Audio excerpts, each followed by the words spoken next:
Hey, I'm Kenneth Wajda. I'm a professional photographer here in Colorado. Welcome to another one of my photo chats. So today I want to talk about a Nikon. It's a Nikon F with a 50 millimeter lens and a very old style lens cap. And the 50 millimeter lens has tick marks. And I bought this at an auction in Denver. It was in a box full of other Nikon cameras and lenses, and I was hoping it wasn't going to go for too much because I didn't want to spend too much. But there were other people looking at the contents of this box. It was on a table right next to where I was sitting. And every time somebody came over to look at it, I was like, oh no, they're going to bid too. And I got there at 10 o'clock when the auction started because I had seen online a picture of this box of Nikon cameras, and it was almost the last thing to go. It was like 2 o'clock before it finally went up. And the reason that this piqued my interest, I didn't see this in the photo, but when I got there, it has a serial number of 64. And 64 is where they started to count on these, and it's 64 11 331. So it's among the first 11,000 Nikon Fs ever made. And it has some unique elements, like it has this diagonal groove line on the self-timer button. It's got a hollow area at the bottom of that advance. There's just some elements that say that this is one of the very first ones that they change real quickly afterwards, and they stopped making them this way. So this is of interest to collectors.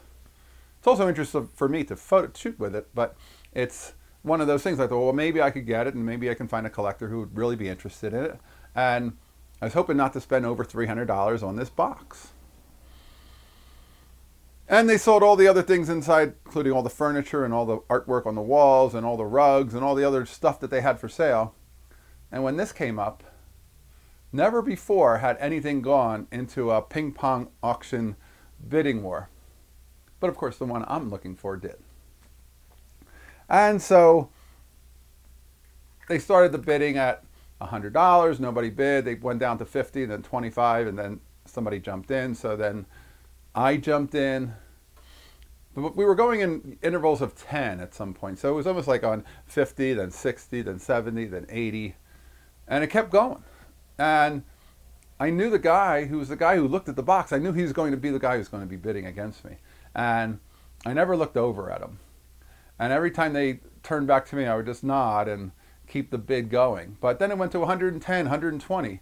And I thought, this can just ping pong back and forth the whole time. And all this momentum is driving the price up. I need to stop it. So I said no. And he hung on the other guy for a little while, around 140, 150. And after it was like going once, going twice, I got back in. And I think I had successfully slowed down the auction. And that's an interesting technique. I came up with it as I was going. I'm going, I have to stop. I have to break this momentum. Because auctions are about who give me, and talk so fast that we get an energy going. And I didn't want to go over 300. And after that, the bidding went back and forth again, a little slower. And it topped off at 280, and he didn't go further. So I ended up getting it for 280 plus whatever the auctioneer's fees were. So it's probably about $300. But it's one of those things where you can use auctions as a way to find good gear. You might find special gear like this. But I wanted to talk about the way an auction works and how you can modify the energy of an auction by stopping and starting and using that as a technique. And I don't go to a lot of auctions, but this was kind of a fun one.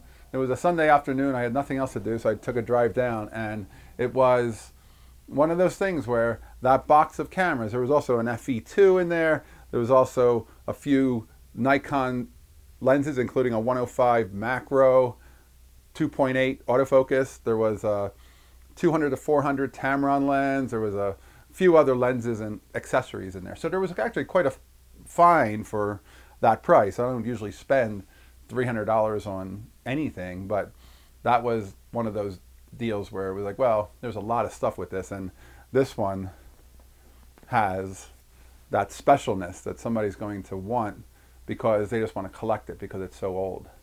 And I'd be glad to help them make a new home for it.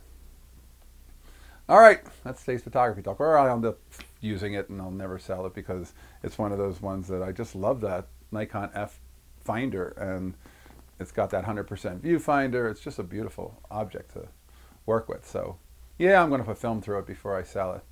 Yeah, maybe I won't sell it. We'll see. It wasn't that expensive. All right, that's today's photography talk. If you're enjoying these, hit the subscribe button.